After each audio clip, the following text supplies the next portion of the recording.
अब हम देखते हैं, देखिए मैं सबसे ज्यादा इंपॉर्टेंट देता हूं कार्मिक अलाइनमेंट को। कार्मिक अलाइनमेंट क्या है?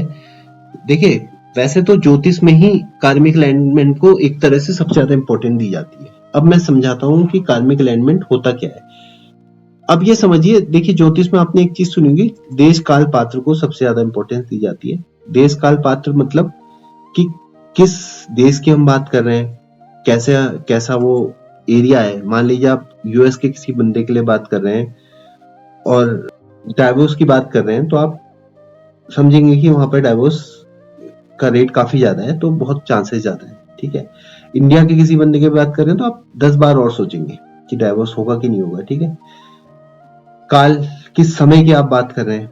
ठीक है, अब जैसे किसी एक बहुत बुजुर्ग इंसान की बात कर रहे हैं, उसका शादी का योग दिख रहा है, तो आप उसका शादी का योग ऐसे नहीं कहेंगे उसकी शादी का योग है। एक्सट्रीम केस में ऐसा हो भी सकता है। चलिए मान लेते हैं एक बच्चे की बात कर रहे हैं, 5 साल के 10 साल के, तो ऐसा नहीं कि उसकी शादी का योग हो जाएगा, कुछ और उस घर से रिलेटेड चीजें वो कर सकता है, नई पार्टनरशिप्स कर सकता है, कुछ और चीजें भी कर सकता है कर्म से रिलेटेड, अपने प्रोफेशन, अपने स्टूडेंट होगा तो स्टूडेंट से रिलेटेड कई चीजें कर सकता है वो। तो ये तो देश काल पात्र एक एब्सोल्यूट सेंस में हो गया। पर एक हम देखते हैं कार्मिक अलाइनमेंट पात्र के सेंस में, मतलब वो जिस भी हम बंदे की कुंडली देख रहे हैं वो अलाइंड है कि नहीं है। अब चलिए इसी एग्जांपल से समझते हैं हम। मान लीजिए कोई आपके पास चार्ट आता है और इसी एग्जांपल को ले लेते हैं, 7वें हाउस में एरीज में मार्स है और बहुत स्ट्रांग बैठा हुआ है। ठीक है, अब क्या है, अब जनरली आप देखेंगे कि भाई बंदा जो है को इशू हो सकते हैं रिलेशनशिप में, राइट। ठीक है, अब थोड़ा बहुत आप उससे बात करेंगे। मान लीजिए उस बंदे ने अपने को कार्मिक अलाइन कर लिया। ठीक है, कार्मिक अलाइन कैसे कर सकता है? अब देखिए मंगल हमने डिस्कस किया था, बताता है एग्रेसिवनेस को, मंगल बताता है गो गेटर को, मंगल बताता है कि ड्राइव होगी, पैशन होगा, कंट्रोल चाहेगा, विल पावर होगी वहां पर। ठीक है, अब मान लीजिए उसका अपनी वाइफ के साथ रिलेशन ही ऐसा है कि वो अपनी वाइफ के अगेंस्ट काम नहीं कर रहा है, अपनी वाइफ के साथ किसी न किसी तरह की पार्टनरशिप में है, अपनी वाइफ की उन्हीं चीजों में हेल्प कर रहा है, अपनी उन्हीं एट्रीब्यूट्स के साथ। मान लीजिए अपने वाइफ के साथ स्पोर्ट्स खेलता है वो, ठीक है, या उसकी बिजनेस में हेल्प कर रहा है वो। ठीक है, इस तरह की चीजें कर रहा है, तो क्या है वो एक तरह से कार्मिक अलाइंड हो गया वो।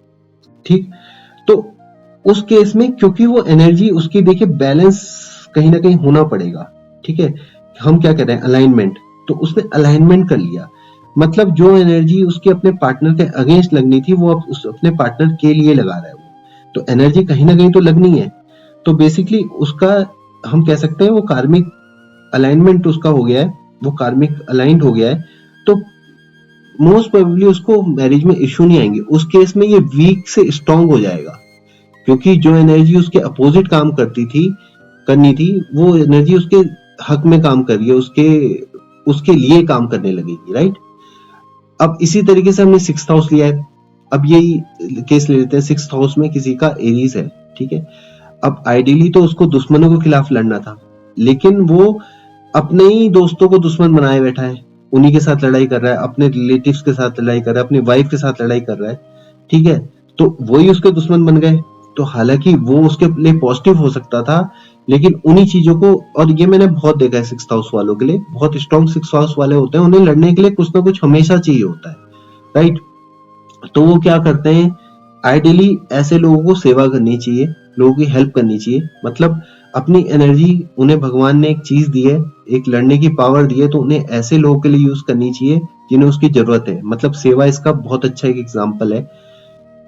सेवा करेंगे तो जो एनर्जी आपके अगेंस्ट यूज हो सकती है वो किसी और के लिए आप यूज करेंगे। ठीक है, आप कई सारे भगवान उनकी कुंडली देखेंगे, जैसे हनुमान जी की, नरसिंह देवता की, तो उनका 6th हाउस बहुत स्ट्रांग होता है, क्योंकि वो उन्हें किसके लिए, दूसरों की तरफ से लड़ना होता है। कई अच्छे वकीलों का, डॉक्टर्स का 6th हाउस बहुत स्ट्रांग होता है, क्योंकि वो दूसरों को मुसीबत से निकालते हैं, राइट। लेकिन अगर किसी ने इस तरह से काम नहीं किया, 6th हाउस से रिलेटेड काम नहीं किया, राइट, और दूसरी तरफ वो सेवा का काम भी नहीं कर रहा है, तो वो 6th हाउस उसके अगेंस्ट ही काम करने लगेगा। वो अपने घर में, आसपास के लोगों में, अपने पार्टनर्स में, प्रोफेशन में दुश्मन ढूंढेगा, उन्हीं से लड़ते रहेगा।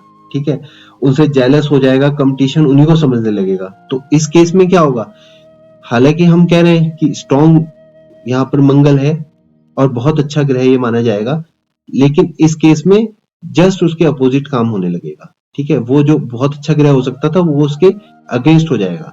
तो दोस्तों इस केस में हमें मतलब जब ये हम उच्च नीच का बात करते हैं तो पहली बात तो सिर्फ इतनी बात नहीं होती, उच्च नीच की बात नहीं होती है, इसमें बहुत सारे बल होते हैं। दूसरी बात सबसे इंपॉर्टेंट मेरे ख्याल से होता है डायरेक्शनल स्ट्रेंथ, उसके बाद होता है स्थान बल। ठीक है, तीसरी बात ये हमें देखना है कि कार्मिक कोई भी जो पात्र आपके पास आ रहा है कुंडली दिखाने के लिए, अपने बारे में पूछने के लिए, आपको ये उससे बातों से जानना है कि वो कार्मिकली कितना अलाइंड है। सीधे रिजल्ट नहीं बता देना है कि ऐसा है तो ऐसा होगा, ऐसा कभी भी नहीं होता एस्ट्रोलॉजी में। ठीक है, पहली बात तो पूरा चार्ट देखना है। ठीक है, इन सब बलों का इंपॉर्टेंस है, खासकर चेष्टा बल और एस्पेक्ट्स का बहुत इंपॉर्टेंट है। ठीक है, पर्टिकुलर टाइम में अलग अलग तरीके से ग्रह काम कर सकते हैं, और सबसे ज्यादा इंपॉर्टेंट इसमें मेरे ख्याल से कार्मिक अलाइनमेंट कितने ज्यादा इंपॉर्टेंट है। उसके बाद मेरे ख्याल से सबसे इंपॉर्टेंट है डायरेक्शन स्ट्रेंथ, फिर आता है आपका स्थान बल। ठीक है, तो कोई भी आपसे बोलता है कि उच्च या नीच, तो इसका अपने आप में कोई मतलब नहीं है। ठीक है, कई नीच के प्लैनेट बहुत अच्छे रिजल्ट दे सकते हैं, कई उच्च के प्लैनेट बहुत खराब रिजल्ट दे सकते हैं।